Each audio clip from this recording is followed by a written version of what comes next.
Today's Market in a Minute is brought to you by DaveLandry.com and by The Layman's Guide to Trading Stocks.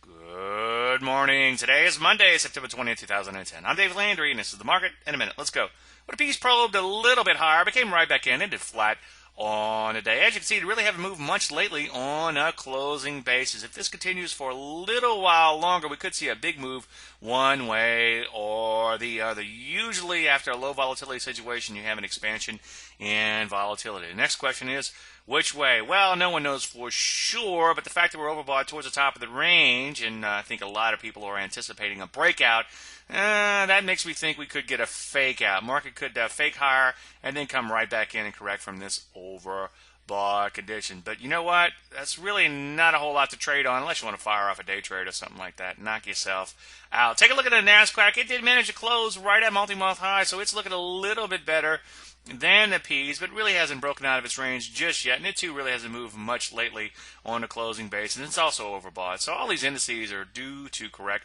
from this overbought condition. So I'd be careful as long as this big blue arrow continues to point sideways as a trend follower. There's no trend to follow. Any questions? Usual, Dave at DaveLandry.com. I'm Dave Landry, and you just heard the Market in a Minute.